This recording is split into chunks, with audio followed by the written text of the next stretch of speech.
Hello students, I'm Sukhwinder Kaur from department of economics, GGDST college Hariana Hoshiarpur. ਤੇ ਅੱਜ ਅਸੀਂ ਗੱਲ ਕਰਾਂਗੇ, ਟੌਪਿਕ ਕਰਾਂਗੇ measurement of economic development. Measurement of economic development topic ਦੇ ਵਿੱਚ ਅਸੀਂ ਕਰਾਂਗੇ ਕਿ ਜੇ ਅਸੀਂ ਇਕਨੋਮਿਕ ਡਿਵੈਲਪਮੈਂਟ ਦੀ ਗੱਲ ਕਰਦੇ ਹਾਂ ਤਾਂ ਉਹਨੂੰ ਮੇਜਰ ਕਿੱਦਾਂ ਕਰਾਂਗੇ ਕਿ ਇਕਨੋਮਿਕ ਡਿਵੈਲਪਮੈਂਟ ਸੱਚੀ ਹੋਈ ਆ ਕਿ ਨਹੀਂ ਹੋਈ, ਕਿੱਦਾਂ ਮਾਪਿਆ ਜਾਊਗਾ ਆਰਥਿਕ ਵਿਕਾਸ। ਅਤੇ ਇਸ ਲਈ ਆਰਥਿਕ ਵਿਕਾਸ ਦੇ ਜਿਹੜੇ ਮਾਪ ਆ ਉਹ ਆਪਾਂ ਅੱਜ ਕਰਨ ਜਾ ਰਹੇ ਹਾਂ। ਇਹਦੇ ਵਿੱਚ ਕਾਫੀ ਸਾਰੇ ਮਾਪ ਆ ਜਿਹੜੇ ਅੱਜ ਆਪਾਂ ਗੱਲ ਕਰਾਂਗੇ। ਇਕਨੋਮਿਕ ਡਿਵੈਲਪਮੈਂਟ ਦੀ ਗੱਲ ਆਪਾਂ ਪਹਿਲਾਂ ਕਰ ਚੁੱਕੇ ਹਾਂ। ਇਕਨੋਮਿਕ ਡਿਵੈਲਪਮੈਂਟ ਜਿਹਦੇ ਵਿੱਚ ਇਕਨੋਮਿਕ ਡਿਵੈਲਪਮੈਂਟ ਹੈ ਜਿਹਦੇ ਵਿੱਚ ਤੁਹਾਡਾ ਸਟੈਂਡਰਡ ਆਫ ਲਿਵਿੰਗ ਵੀ ਇੰਪਰੂਵ ਹੁੰਦਾ, ਤੁਹਾਡੀ ਇਨਕਮ ਵੀ ਵਧਣੀ ਚਾਹੀਦੀ ਆ, ਤੁਹਾਡੀ ਪਰ ਕੈਪੀਟਲ ਇਨਕਮ ਵੀ ਵਧਣੀ ਚਾਹੀਦੀ ਹੈ, ਤੁਹਾਡੀ ਰੀਅਲ ਇਨਕਮ ਦੇ ਵਿੱਚ ਵਾਧਾ ਹੋਣਾ ਚਾਹੀਦਾ ਹੈ, ਸੈਲਫ ਸਬਸਿਸਟੈਂਸ ਹੋਣਾ ਚਾਹੀਦਾ, ਅਸਟੀਮ ਹੋਣਾ ਚਾਹੀਦੀ ਹੈ, ਸੈਲਫ ਅਸਟੀਮ ਹੋਣਾ ਚਾਹੀਦਾ, ਤੁਹਾਨੂੰ ਫਰੀਡਮ ਵੀ ਹੋਣੀ ਚਾਹੀਦੀ ਹੈ। ਅਤੇ ਜਦੋਂ ਇਹ ਸਾਰਾ ਕੁਛ ਵੀ ਹੁੰਦਾ ਪਿਆ ਅਤੇ ਨਾਲ ਨਾਲ ਤੁਹਾਡਾ ਸਟੈਂਡਰਡ ਆਫ ਲਿਵਿੰਗ ਵੀ ਇੰਪਰੂਵ ਕਰਦਾ ਪਿਆ, ਮੀਨਜ਼ ਕਿ ਪ੍ਰਤੀ ਵਿਅਕਤੀ ਆਮਦਨ ਵੀ ਵੱਧਦੀ ਪਈ ਆ, ਪ੍ਰੋਡਕਸ਼ਨ ਵੀ ਵੱਧਦੀ ਪਈ ਆ, ਵੈਲਫੇਅਰ ਵੀ ਹੁੰਦਾ ਪਿਆ ਅਤੇ ਸਟੈਂਡਰਡ ਆਫ ਲਿਵਿੰਗ ਦੇ ਵਿੱਚ ਵੀ ਇੰਪਰੂਵਮੈਂਟ ਹੁੰਦੀ ਪਈ ਆ। ਅਤੇ ਅਸੀਂ ਉਹਨੂੰ ਇਕਨੋਮਿਕ ਡਿਵੈਲਪਮੈਂਟ ਹੈ ਜਿਹੜੀ ਉਹ ਕਹਿ ਦਿੰਦੇ ਆ। ਇਕਨੋਮਿਕ ਡਿਵੈਲਪਮੈਂਟ ਦੇ ਜਿਹੜਾ ਇਕਨੋਮਿਕ ਗਰੋਥ ਦਾ ਤੋਂ ਇੱਕ ਵੱਡੀ ਧਾਰਨਾ ਹੈ।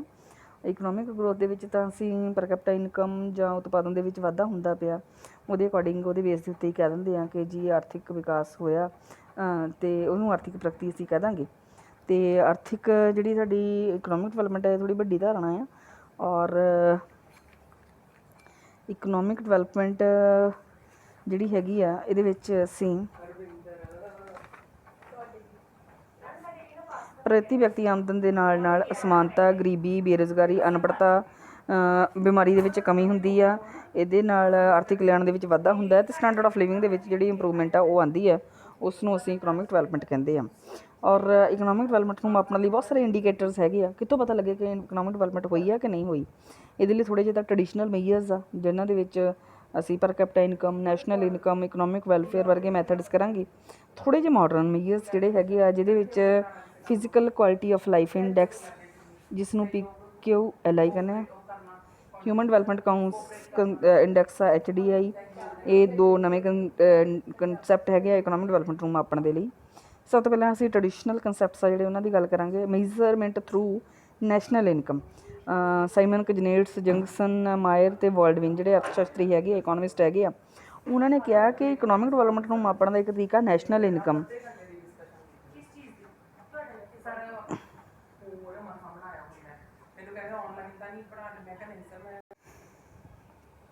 ਅਤੇ ਜਿਹੜੇ ਟਰਡੀਸ਼ਨਲ ਮੇਜਰਸ ਦੇ ਵਿੱਚ ਅਸੀਂ ਨੈਸ਼ਨਲ ਇਨਕਮ ਕਰਦੇ ਹਾਂ। ਨੈਸ਼ਨਲ ਇਨਕਮ ਉਹ ਕਹਿੰਦੇ ਕਿ ਜੇ ਤਾਂ ਨੈਸ਼ਨਲ ਇਨਕਮ ਵਧੀ ਹੈ ਤਾਂ ਤੁਸੀਂ ਕਹਿ ਸਕਦੇ ਹੋ ਇਕਨੋਮਿਕ ਡਿਵੈਲਪਮੈਂਟ ਹੋਈ ਆ, ਜੇ ਨਹੀਂ ਵਧੀ ਤਾਂ ਨਹੀਂ ਹੋਈ।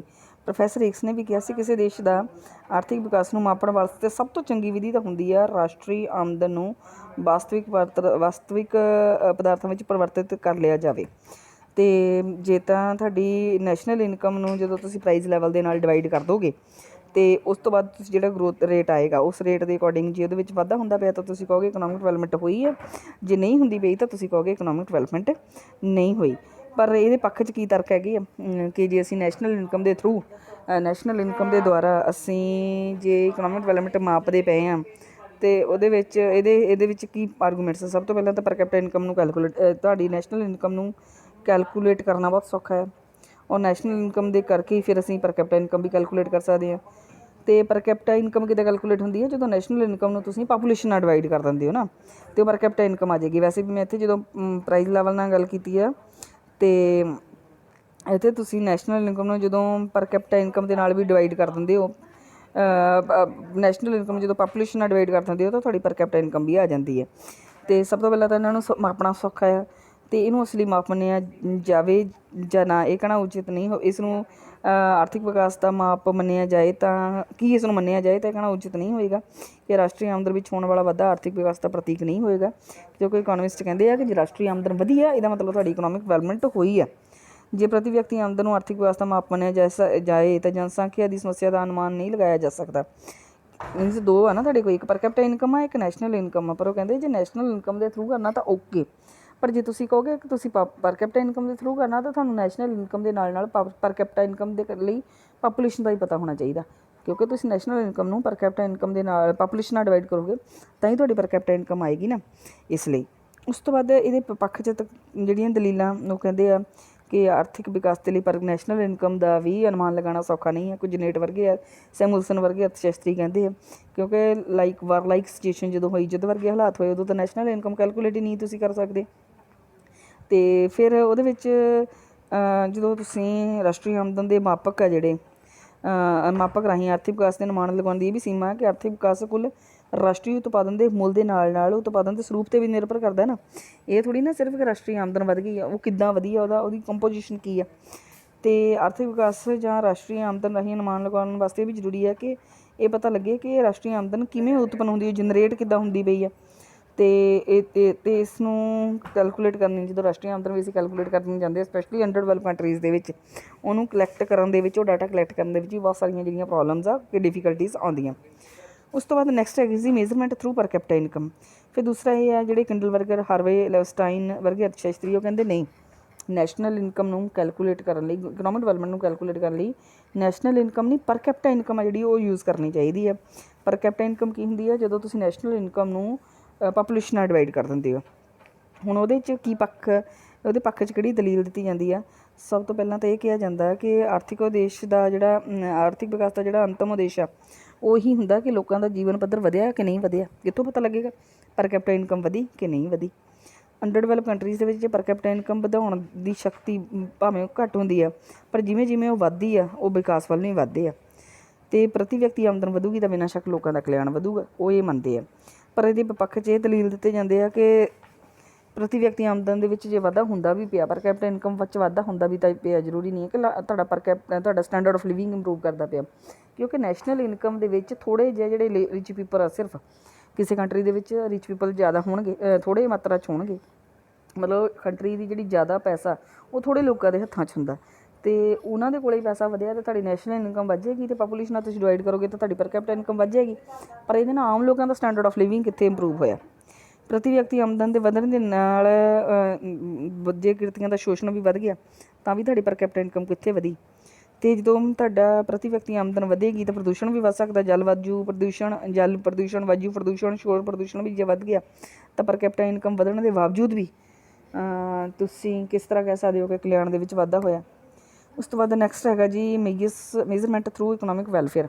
ਦੇਖੋ, ਨੈਸ਼ਨਲ ਇਨਕਮ ਦੇ ਥਰੂ ਇਕਨੋਮਿਕ ਡਿਵੈਲਪਮੈਂਟ ਨੂੰ ਮਾਪਣਾ, ਪਰ ਕੈਪੀਟਲ ਇਨਕਮ ਦੇ ਥਰੂ ਇਕਨੋਮਿਕ ਡਿਵੈਲਪਮੈਂਟ ਨੂੰ ਮਾਪਣਾ, ਅਤੇ ਸੇਮ ਆ ਇਕਨੋਮਿਕ ਵੈਲਫੇਅਰ ਦੇ ਥਰੂ, ਆਰਥਿਕ ਕਲਿਆਣ ਦੇ ਥਰੂ ਇਕਨੋਮਿਕ ਡਿਵੈਲਪਮੈਂਟ ਨੂੰ ਮਾਪਣਾ। ਇਹ ਸਾਰੇ ਪੁਰਾਣੇ ਮੈਥਡ ਹੈ।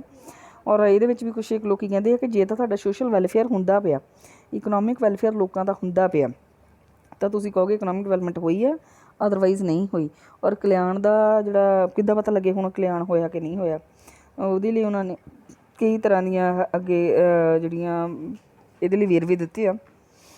ਇਹ ਪਤਾ ਕਰਨਾ ਪਏਗਾ ਸਾਨੂੰ ਕਿ ਉਤਪਾਦਨ ਕਿੰਨਾ ਹੋਇਆ, ਇਹ ਵੀ ਜਾਣਨਾ ਪਏਗਾ ਕਿ ਉਤਪਾਦਨ ਕਿਵੇਂ ਕੀਤਾ ਗਿਆ, ਇਹ ਵੀ ਜਾਣਨਾ ਪਏਗਾ। ਫਿਰ ਜਿਹੜਾ ਪ੍ਰੋਡਕਸ਼ਨ ਜਦੋਂ ਹੋਈ ਅਤੇ ਉਹਦੀ ਵੰਡ ਕਿੱਦਾਂ ਹੋਈ ਬਾਅਦ ਵਿੱਚ, ਇਹ ਸਾਰਾ ਕੁਛ ਜਦੋਂ ਪਤਾ ਲੱਗ ਜਾਏਗਾ ਤਾਂ ਉਹਦੇ ਅਕੋਰਡਿੰਗ ਉਸ ਇਕਨੋਮਿਕ ਵੈਲਫੇਅਰ ਦੇ ਥਰੂ ਤੁਸੀਂ ਕਹਿ ਸਕਦੇ ਹੋ ਇਕਨੋਮਿਕ ਡਿਵੈਲਪਮੈਂਟ ਹੋਈ ਹੈ ਜਾਂ ਕਿ ਨਹੀਂ ਹੋਈ।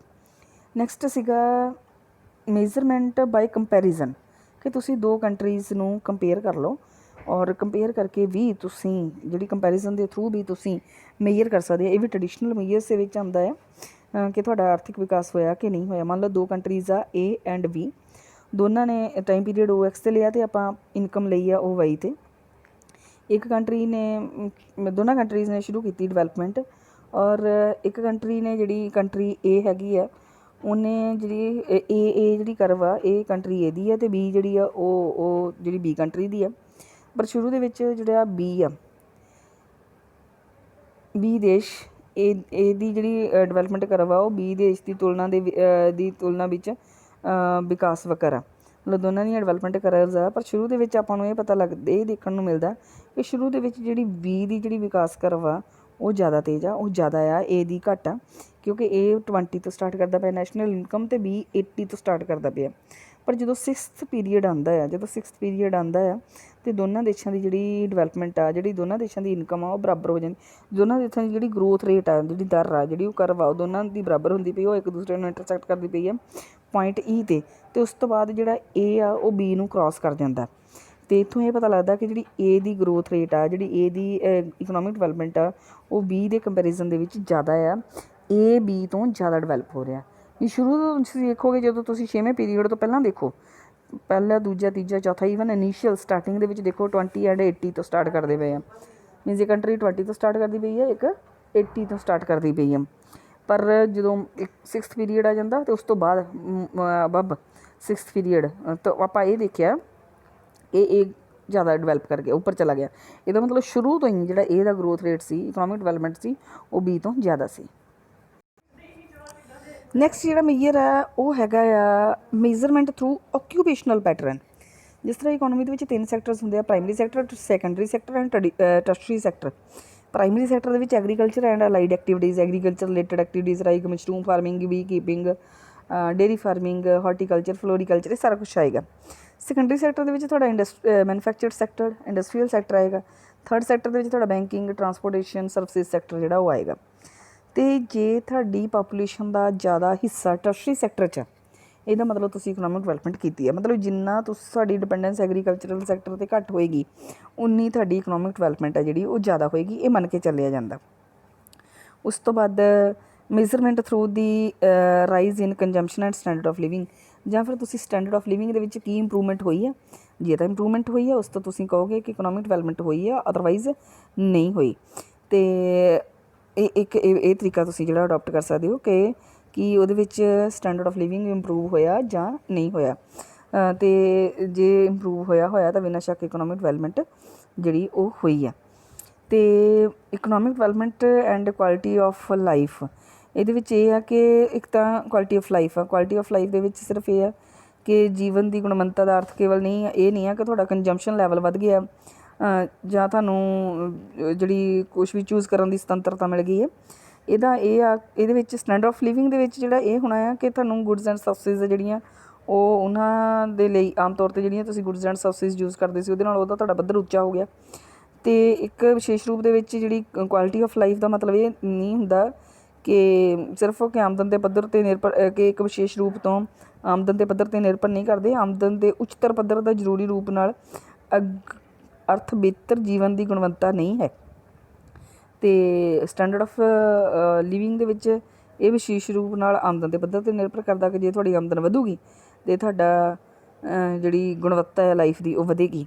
ਅਤੇ ਜਿਹੜੀ ਕੁਆਲਿਟੀ ਆਫ ਲਾਈਫ ਆ ਉਹਦੇ ਲਈ ਜ਼ਰੂਰੀ ਨਹੀਂ ਆ ਕਿ ਸਾਡੇ ਵਿੱਚ ਕੰਪਲੀਟਨੈਸ ਹੋਵੇ, ਅਤੇ ਸਟੈਂਡਰਡ ਆਫ ਲਿਵਿੰਗ ਦੇ ਵਿੱਚ ਜ਼ਰੂਰੀ ਆ ਕਿ ਉਹ ਰਿਚਨੈਸ ਹੋਵੇ। ਇਹ ਕੁਆਲਿਟੀ ਆਫ ਲਾਈਫ ਅਤੇ ਸਟੈਂਡਰਡ ਆਫ ਲਾਈਫ ਦੇ ਵਿੱਚ ਆ ਕਿ ਕੁਆਲਿਟੀ ਆਫ ਲਾਈਫ ਅਤੇ ਸਟੈਂਡਰਡ ਆਫ ਲਿਵਿੰਗ ਦੇ ਵਿੱਚ ਵੀ ਥੋੜ੍ਹਾ ਜਿਹਾ ਕੰਪੈਰੀਜ਼ਨ ਹੁੰਦਾ ਹੈ, ਇਹ ਦੇਖਣਾ ਪਏਗਾ ਆਪਾਂ ਨੂੰ।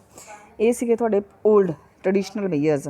ਮੀਨਜ਼ ਨੈਸ਼ਨਲ ਇਨਕਮ ਦੇ ਥਰੂ ਤੁਸੀਂ ਮਾਪ ਸਕਦੇ ਹੋ ਕਿ ਇਕਨੋਮਿਕ ਡਿਵੈਲਪਮੈਂਟ ਹੋਈ ਕਿ ਨਹੀਂ, ਪਰ ਕੈਪੀਟਲ ਇਨਕਮ ਦੇ ਥਰੂ ਮਾਪ ਸਕਦੇ ਹੋ, ਜਾਂ ਫਿਰ ਇਕਨੋਮਿਕ ਵੈਲਫੇਅਰ ਦੇ ਥਰੂ ਮਾਪ ਸਕਦੇ ਹੋ, ਜਾਂ ਫਿਰ ਤੁਸੀਂ ਦੋ ਕੰਟਰੀਜ਼ ਦੀ ਗਰੋਥ ਕਰਵਾ ਜਿਹੜੀ ਉਹਨੂੰ ਕੰਪੇਅਰ ਕਰਕੇ ਮਾਪ ਸਕਦੇ ਹੋ, ਜਾਂ ਫਿਰ ਉਹਨਾਂ ਦੇ ਓਕਿਊਪੇਸ਼ਨਲ ਸਟਰਕਚਰ ਰਾਹੀਂ ਮਾਪ ਸਕਦੇ ਹੋ, ਜਾਂ ਫਿਰ ਉਹਨਾਂ ਦੇ ਸਟੈਂਡਰਡ ਆਫ ਲਿਵਿੰਗ ਦੇ ਥਰੂ, ਜਾਂ ਉਹਨਾਂ ਦੀ ਕੁਆਲਿਟੀ ਆਫ ਲਾਈਫ ਦੇ ਥਰੂ ਤੁਸੀਂ ਮਾਪ ਸਕਦੇ ਹੋ।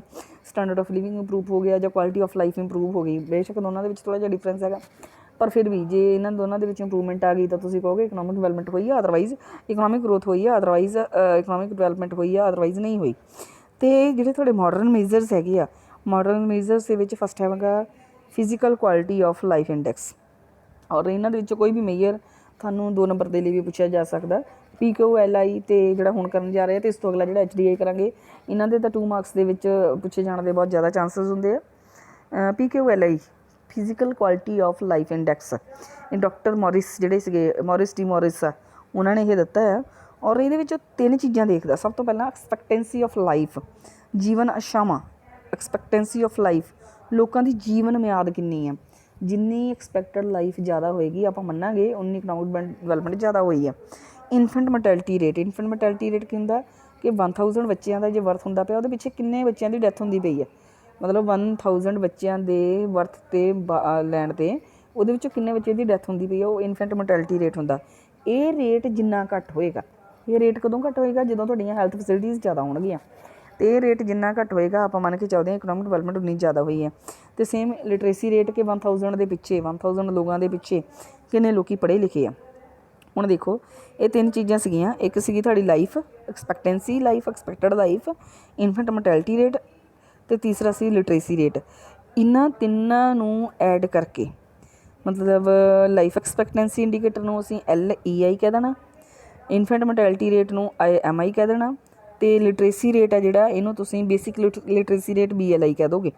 ਇਹ ਤਿੰਨ ਜਿਹੜੇ ਆ ਮੈਥਡ ਆ, ਤਿੰਨ ਤਰੀਕੇ ਆ, ਤਿੰਨ ਪਾਰਟ ਆ PQLI ਦੇ, ਜਿਹੜਾ ਅਸੀਂ ਹੁਣੇ ਕਰਦੇ ਪਏ ਸੀਗੇ, ਔਰ ਇਹ ਜਿਹੜੇ ਆਪਾਂ ਹੁਣੇ ਕਰਕੇ ਹਟੇ ਆ।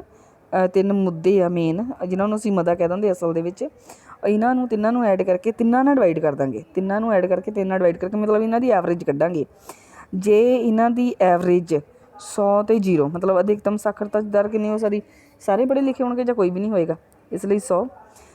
ਸ਼ਿਸ਼ੂ ਮ੍ਰਿਤੂ ਦਰ ਅਸੀਂ ਮੰਨ ਕੇ ਚੱਲਦੇ, ਜਾਂ ਤਾਂ ਵੱਧ ਤੋਂ ਵੱਧ ਕਿੰਨੀ ਹੋਏਗੀ 229, 1000 ਬੱਚਿਆਂ ਦੇ ਵਿੱਚੋਂ ਮੈਕਸੀਮਮ ਡੈਥ ਰੇਟ ਕਿੰਨਾ ਹੋ ਸਕਦਾ 229, ਐਂਡ ਮਿਨੀਮਮ ਕਿੰਨਾ ਹੋ ਸਕਦਾ 9। ਇਹਦਾ ਮਤਲਬ ਇਹਦੀ ਅਸੀਂ ਐਵਰੇਜ ਕਿੰਨੀ ਮੰਨ ਕੇ ਚੱਲਾਂਗੇ 220। ਐਂਡ ਫਿਰ ਉਸ ਤੋਂ ਬਾਅਦ ਜਿਹੜੀ ਤੁਹਾਡੀ ਜੀਵਨ ਪ੍ਰਤੀਆਸ਼ਾ 1 ਸਾਲ ਤੋਂ, ਲਾਈਫ ਐਕਸਪੈਕਟਡ ਲਾਈਫ ਆ ਜਿਹੜੀ, ਮੈਕਸੀਮਮ 77 ਅਤੇ ਨਿਊਨਤਮ 38, ਇਹ 39 ਹੋਏਗਾ। ਇਸ ਲਈ ਇਹਨਾਂ ਤਿੰਨਾਂ ਨੂੰ ਆਪਾਂ ਐਡ ਕਰਕੇ ਤਿੰਨ ਨਾਲ ਡਿਵਾਈਡ ਕਰ ਦਾਂਗੇ। ਅਤੇ ਜੇ ਉਹਦੇ ਨੇੜੇ ਤੇੜੇ ਸਾਡਾ ਜਿੰਨਾ ਵੀ ਆਉਂਦਾ ਪਿਆ, ਜੇ ਉਹਨਾਂ ਆਉਂਦਾ ਪਿਆ ਅਤੇ ਤੁਹਾਡਾ ਇਕਨੋਮਿਕ ਡਿਵੈਲਪਮੈਂਟ ਨਹੀਂ ਹੋਈ, ਜਦੋਂ ਰੇਟ ਜ਼ਿਆਦਾ ਹੁੰਦਾ ਪਿਆ ਅਤੇ ਇਕਨੋਮਿਕ ਡਿਵੈਲਪਮੈਂਟ ਹੋਈ ਆ, ਅਦਰਵਾਈਜ਼ ਨਹੀਂ ਹੋਈ, ਇਹ ਇਸ ਤਰ੍ਹਾਂ ਆਪਾਂ ਕੈਲਕੂਲੇਟ ਕਰਦੇ ਹਾਂ। ਹੁਣ ਇਹਦੇ ਮੈਰਿਟਸ ਕੀ ਆ, ਇਹਦੀ ਸਭ ਤੋਂ ਪਹਿਲਾਂ ਤਾਂ ਕੰਸਟਰਕਸ਼ਨ ਸੌਖੀ ਹੈ। ਤੁਸੀਂ ਐਕਸਪੈਕਟਡ ਲਾਈਫ ਕੱਢਣੀ ਆ, ਇਨਫੈਂਟ ਮੋਰਟੈਲਿਟੀ ਰੇਟ ਕੱਢਣਾ, ਕਿੰਨੀ ਸ਼ਿਸ਼ੂ ਮ੍ਰਿਤੂ ਦਰ ਆ, ਜੇ ਉਹ ਘੱਟ ਆ ਤਾਂ ਵੈਲ ਐਂਡ ਗੁੱਡ ਆ। ਐਂਡ ਅਤੇ ਤੀਸਰਾ ਤੁਸੀਂ ਉਹਦੀ ਜਿਹੜੀ ਲਿਟਰੇਸੀ ਰੇਟ ਕੈਲਕੂਲੇਟ ਕਰਨਾ ਹੋਏਗਾ, ਔਰ ਤਿੰਨਾਂ ਨੂੰ ਕੈਲਕੂਲੇਟ ਕਰਨਾ ਸੌਖਾ ਹੈ। Concentrates on the results rather than determinants. ਹੁਣ ਦੇਖੋ ਇੱਥੇ ਅਸੀਂ ਇਹ ਡਿਟਰਮੀਨੈਂਟ ਨਹੀਂ ਦੇਖਦੇ ਪਏ, ਐਕਸਪੈਕਟਡ ਲਾਈਫ ਇਹ ਨਹੀਂ ਦੇਖਦੇ ਪਏ ਕਿੰਨੀ ਆ, ਮਤਲਬ ਰਿਜ਼ਲਟ 'ਤੇ ਬੇਸਡ ਆ ਇਹ, ਨਾ ਕਿ ਸਿਰਫ ਗੱਲਾਂ ਇਹਦੇ ਵਿੱਚ ਕੀਤੀਆਂ ਗਈਆਂ ਕਿ ਇਸ ਤਰ੍ਹਾਂ ਆ। ਉਸ ਤੋਂ ਬਾਅਦ generally accepted determinant of quality of life, ਅਤੇ ਕੁਆਲਿਟੀ ਆਫ ਲਾਈਫ ਤਾਂ ਆਪਾਂ ਪਹਿਲਿਆਂ ਦੇ ਵਿੱਚ ਵੀ ਦੇਖਦੇ ਸੀ, ਜਦੋਂ ਆਪਾਂ ਨੈਸ਼ਨਲ ਇਨਕਮ ਦੀ ਗੱਲ ਕੀਤੀ ਜਾਂ ਪਰ ਕੈਪੀਟਾ ਇਨਕਮ ਦੀ ਗੱਲ ਕੀਤੀ, ਜਦੋਂ ਆਪਾਂ ਇਕਨੋਮਿਕ ਵੈਲਫੇਅਰ ਦੀ ਗੱਲ ਕੀਤੀ, ਤਾਂ ਉੱਥੇ ਉਹਨਾਂ ਨੇ ਕ੍ਰਿਟੀਸਾਈਜ਼ਰਸ ਨੇ ਇਹੀ ਕਿਹਾ ਸੀਗਾ, ਜਿਹੜੇ ਕ੍ਰਿਟੀਸਾਈਜ਼ ਕਰਦੇ ਪਏ ਸੀਗੇ, ਕ੍ਰਿਟੀਸਿਜ਼ਮ ਕਰਦੇ ਪਏ ਸੀਗੇ, ਉਹ ਇਹੀ ਕਹਿੰਦੇ ਪਏ ਸੀ ਕਿ ਇਹ ਜ਼ਰੂਰੀ ਤਾਂ ਨਹੀਂ ਹੈ ਕਿ ਤੁਹਾਡੀ ਨੈਸ਼ਨਲ ਇਨਕਮ ਵਧੀ, ਪਰ ਕੈਪੀਟਾ ਇਨਕਮ ਵਧੀ ਤਾਂ ਉਹਦੇ ਨਾਲ, ਜਾਂ ਇਕਨੋਮਿਕ ਵੈਲਫੇਅਰ ਤੁਸੀਂ ਕਹਿੰਦੇ ਆ ਵੱਧਦਾ ਪਿਆ ਤਾਂ ਉਹਦੇ ਨਾਲ ਤੁਹਾਡੀ ਕੁਆਲਿਟੀ ਆਫ ਲਾਈਫ ਵੱਧਦੀ ਪਈ ਆ। ਇਹਦੇ ਵਿੱਚ ਅਸੀਂ ਕੁਆਲਿਟੀ ਆਫ ਲਾਈਫ ਦੀ ਗੱਲ ਕਰਦੇ ਪਏ ਹਾਂ, ਪਰ ਸ਼ਾਰਟਕਮਿੰਗਸ ਕੀ ਆ ਕਿ ਸਿਰਫ 2 ਹੈਲਥ ਇੰਡੀਕੇਟਰ ਯੂਜ਼ ਕੀਤੇ ਆ। ਇੱਕ ਐਕਸਪੈਕਟਡ ਲਾਈਫ ਕਦੋਂ ਜ਼ਿਆਦਾ ਹੋਏਗੀ, ਜਦੋਂ ਹੈਲਥ ਫੈਸਿਲਿਟੀਜ਼ ਜ਼ਿਆਦਾ ਹੋਈਆਂ, ਜਾਂ ਫਿਰ ਇਨਫੈਂਟ ਮੋਰਟੈਲਿਟੀ ਰੇਟ ਸ਼ਿਸ਼ੂ ਮ੍ਰਿਤੂ ਦਰ ਕਦੋਂ ਜ਼ਿਆਦਾ ਹੋਏਗੀ, ਕਦੋਂ ਘੱਟ ਹੋਏਗੀ ਜਦੋਂ ਹੈਲਥ ਫੈਸਿਲਿਟੀਜ਼ ਜ਼ਿਆਦਾ ਹੋਈਆਂ। ਅਤੇ ਬਸ ਸਿਰਫ 2 ਇੰਡੀਕੇਟਰਸ ਦੀ ਹੈਲਥ ਯੂਜ਼ ਕੀਤੇ ਆ, ਇਹ ਇਹਦੀ ਪ੍ਰੋਬਲਮ। ਫਿਰ ਇਕੁਅਲ ਵੇਟ ਦੇ ਦਿੱਤਾ ਸਾਰਿਆਂ ਨੂੰ, ਇੱਦਾਂ ਇਕੁਅਲ ਵੇਟ ਨਹੀਂ, ਉਹਨਾਂ ਦੇ ਵੇਟ ਟੇਸਟ ਦੇ ਵਿੱਚ ਥੋੜ੍ਹਾ ਫਰਕ ਹੋਣਾ ਚਾਹੀਦਾ, ਕ੍ਰਿਟੀਸਾਈਜ਼ ਕਰਨ ਵਾਲੇ ਇਹ ਵੀ ਕਹਿੰਦੇ ਆ। ਉਸ ਤੋਂ ਬਾਅਦ ਐਗਰੀਗੇਟ ਇਨ ਨੇਚਰ, ਸਾਰਿਆਂ ਦੀ ਫਿਰ ਐਗਰੀਗੇਟ ਲਿਆ ਆਪਾਂ, ਉਹਨਾਂ ਦੇ ਐਵਰੇਜ ਹੀ ਲਈ ਆ। ਉਸ ਤੋਂ ਬਾਅਦ ਸਿਰਫ 2 ਇੰਡੀਕੇਟਰਸ ਦੇ ਉੱਤੇ ਹੀ ਜ਼ਿਆਦਾ ਜ਼ੋਰ ਦਿੱਤਾ ਗਿਆ। ਉਸ ਤੋਂ ਬਾਅਦ HDI, ਨੈਕਸਟ ਜਿਹੜਾ ਉਹ ਸੀ PQLI।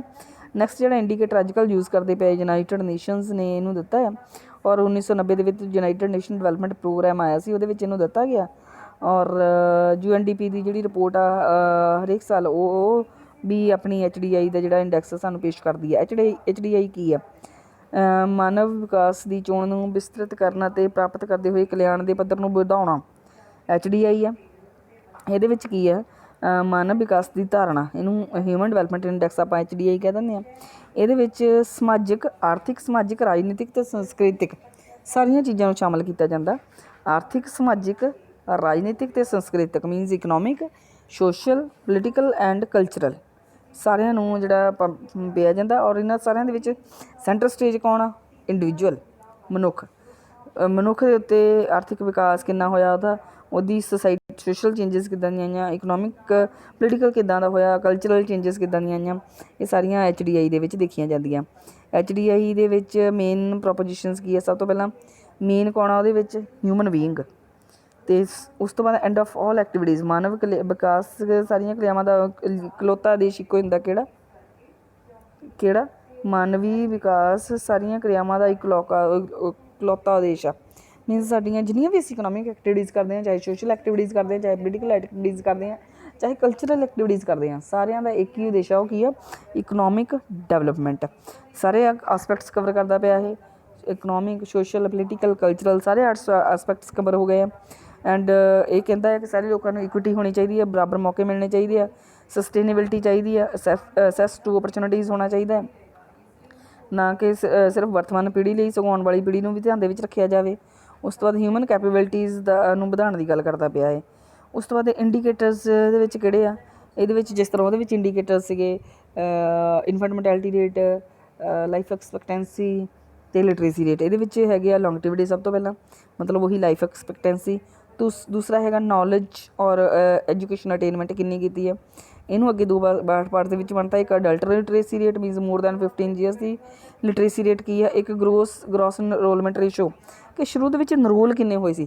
ਪ੍ਰਾਇਮਰੀ ਲੈਵਲ 'ਤੇ ਤਾਂ ਸਾਰੇ ਇਨਰੋਲ ਹੁੰਦੇ ਆ ਨਾ, ਇਸ ਲਈ ਇਹਨਾਂ ਤੇ ਉਹਨਾਂ ਦੇ ਬੇਸ ਫਿਰ ਗ੍ਰੋਸ ਜਿਹੜੀ ਇਨਰੋਲਮੈਂਟ ਰੇਸ਼ੋ ਉਹ ਕੱਢੀ ਜਾਂਦੀ ਆ ਕਿ ਕਿੰਨੇ ਬੱਚੇ ਇਨਰੋਲ ਹੋਏ ਡਿਵਾਈਡਡ ਬਾਈ ਪਾਪੂਲੇਸ਼ਨ।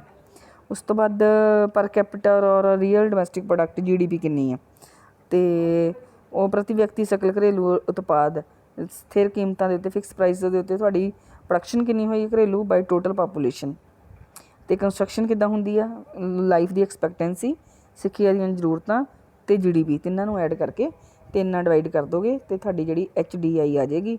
ਫਿਰ ਉਹ ਜਿੰਨੀ ਜ਼ਿਆਦਾ ਹੋਏਗੀ ਇਕਨੋਮਿਕ ਡਿਵੈਲਪਮੈਂਟ ਹੋਈ ਹੈ, ਜੇ ਨਹੀਂ ਹੋਈ ਜ਼ਿਆਦਾ ਤਾਂ ਇਕਨੋਮਿਕ ਡਿਵੈਲਪਮੈਂਟ ਆਪਾਂ ਕਹਿੰਦੇ ਹਾਂ ਨਹੀਂ ਹੋਈ।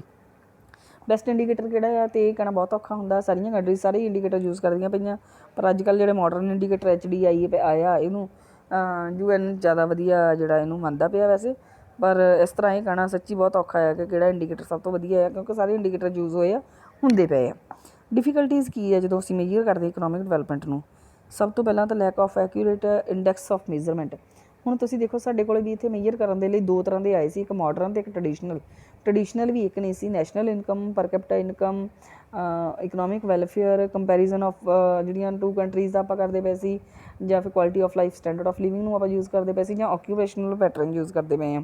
ਅਤੇ ਮਾਡਰਨ ਦੇ ਵਿੱਚ ਵੀ PQLI ਯੂਜ਼ ਕਰਦੇ ਪਏ ਹਾਂ ਜਾਂ ਫਿਰ HDI ਯੂਜ਼ ਕਰਦੇ ਪਏ ਹਾਂ। ਇਹਦਾ ਮਤਲਬ ਸਭ ਤੋਂ ਪਹਿਲਾਂ ਤਾਂ ਸਭ ਵੱਡੀ ਪ੍ਰੋਬਲਮ ਇਹ ਹੈ ਕਿ ਸਾਡੇ ਕੋਲ ਇੱਕ ਇੰਡੀਕੇਟਰ ਹੀ ਹੈ ਨਹੀਂ। Ignorance of non economic factors. ਫਿਰ ਇਕਨੋਮਿਕ ਡਿਵੈਲਪਮੈਂਟ ਦੇ ਵਿੱਚ ਸਿਰਫ ਇਕਨੋਮਿਕ ਫੈਕਟਰਸ ਥੋੜ੍ਹੇ ਹੁੰਦੇ ਆ, ਨੋਨ ਇਕਨੋਮਿਕ ਫੈਕਟਰਸ ਵੀ ਤਾਂ ਹੁੰਦੇ ਜਿਹੜੇ ਇਕਨੋਮਿਕ ਡਿਵੈਲਪਮੈਂਟ ਦੇ ਵਿੱਚ ਰੋਲ ਪਲੇ ਕਰਦੇ ਆ।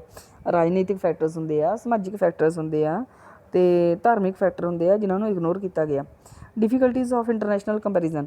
ਫਿਰ ਅਸੀਂ ਇਕਨੋਮਿਕ ਡਿਵੈਲਪਮੈਂਟ ਕੀਤੀ ਹੈ ਜਾਂ ਨਹੀਂ ਕੀਤੀ, ਅਸੀਂ ਦੂਸਰੇ ਕੰਟਰੀ ਨਾਲ ਕੰਪੇਅਰ ਕਰੀਏ ਮੰਨ ਲਓ, ਪਰ ਇਹ ਇੰਟਰਨੈਸ਼ਨਲ ਕੰਪੈਰੀਜ਼ਨ ਪਹਿਲਾਂ ਤਾਂ ਔਖਾ ਹੁੰਦਾ। ਸਾਨੂੰ ਉਹਨਾਂ ਦਾ ਗਰੋਥ ਰੇਟ ਨਹੀਂ ਪਤਾ ਲੱਗੇਗਾ। ਫਿਰ ਇੱਕ ਕੰਟਰੀ ਪਹਿਲਾਂ ਹੀ ਗਰੋਥ ਕਰ ਚੁੱਕੀ ਹੈ, ਇੱਕ ਨੇ ਅਸੀਂ ਗਰੋਥ ਰੇਟ ਸ਼ੁਰੂ ਕੀਤੀ ਹੈ, ਇੱਕ ਡਿਵੈਲਪਿੰਗ। ਇਸ ਤਰ੍ਹਾਂ ਇਹ ਕੰਪੈਰੀਜ਼ਨ ਬਹੁਤ ਔਖਾ ਹੈ। ਕੰਟਰੋਵਰਸੀ ਓਵਰ ਨੈਸ਼ਨਲ ਇਨਕਮ ਪਰ ਕੈਪੀਟਾ ਇਨਕਮ। ਇਹਦੇ ਲਈ ਵੀ ਕੰਟਰੋਵਰਸੀ ਹਮੇਸ਼ਾ ਪਾਈ ਜਾਂਦੀ ਰਹਿੰਦੀ ਹੈ ਕਿ ਨੈਸ਼ਨਲ ਇਨਕਮ ਅਤੇ ਪਰ ਕੈਪੀਟਾ ਇਨਕਮ ਆ ਜਿਹੜੇ ਇਹ ਅਲੱਗ-ਅਲੱਗ ਆ, ਔਰ ਪਰ ਕੈਪੀਟਾ ਇਨਕਮ ਕੈਲਕੂਲੇਟ ਕਰਨ ਲਈ ਨੈਸ਼ਨਲ ਇਨਕਮ ਨੂੰ ਪਾਪੂਲੇਸ਼ਨ ਨਾਲ ਡਿਵਾਈਡ ਕਰਨਾ ਪਏਗਾ। ਅਤੇ ਇਹਨੂੰ ਵੀ ਪਤਾ, ਇਹਨਾਂ ਦੇ ਵਿੱਚ ਜਿਹੜੀ ਕੰਟਰੋਵਰਸੀ ਹਮੇਸ਼ਾ ਚੱਲਦੀ ਰਹਿੰਦੀ ਹੈ। ਡਿਫੀਕਲਟੀਜ਼ ਇਨ ਦੀ measurement of standard of living. ਫਿਰ ਜੇ ਅਸੀਂ ਸਟੈਂਡਰਡ ਆਫ ਲਿਵਿੰਗ ਨੂੰ ਮੰਨ ਲਓ ਮੇਜਰ ਕਰਨ ਲਈ ਇੱਕ ਮੇਜਰ ਦੇ ਤੌਰ 'ਤੇ ਯੂਜ਼ ਕਰਦੇ ਪਏ ਇਕਨੋਮਿਕ ਡਿਵੈਲਪਮੈਂਟ ਨੂੰ ਮੇਜਰ ਕਰਨ ਦੇ ਲਈ, ਅਤੇ ਕੀ ਸਟੈਂਡਰਡ ਆਫ ਲਿਵਿੰਗ ਕਿੱਦਾਂ ਹੁਣ ਕੈਲਕੂਲੇਟ ਕਰਾਂਗੇ ਆਪਾਂ, ਇਹ ਵੀ ਔਖਾ ਹੈ ਕਿ ਸਟੈਂਡਰਡ ਆਫ ਲਿਵਿੰਗ ਦੇ ਵਿੱਚ ਇੰਪਰੂਵਮੈਂਟ ਹੋਈ ਆ ਜਾਂ ਨਹੀਂ ਹੋਈ। ਉਸ ਤੋਂ ਬਾਅਦ ਡਿਫੀਕਲਟੀਜ਼ ਰਿਗਾਰਡਿੰਗ ਸਟੈਟਿਸਟਿਕਸ। ਡਾਟਾ ਇੰਨੀ ਆਸਾਨੀ ਨਾਲ ਥੋੜ੍ਹੀ ਨਾ ਅਵੇਲੇਬਲ ਹੋ ਜਾਂਦਾ। ਸਟੈਟਿਸਟਿਕਸ ਨੂੰ ਕਲੈਕਟ ਕਰਨਾ, ਉਹਦੀ ਕਲੈਕਸ਼ਨ ਨਾਲ ਰਿਲੇਟਡ ਜਿਹੜੀਆਂ ਡਿਫੀਕਲਟੀਜ਼ ਵੀ ਹੁੰਦੀਆਂ, ਇਸ ਲਈ ਇਕਨੋਮਿਕ ਡਿਵੈਲਪਮੈਂਟ ਨੂੰ ਕੈਲਕੂਲੇਟ ਕਰਨਾ ਇੰਨਾ ਸੌਖਾ ਨਹੀਂ ਹੁੰਦਾ। ਇਹ ਸੀ measurement of economic development. Next topic ਆਪਾਂ ਅਗਲੇ ਲੈਕਚਰ ਦੇ ਵਿੱਚ ਕਰਾਂਗੇ। Thank you so much.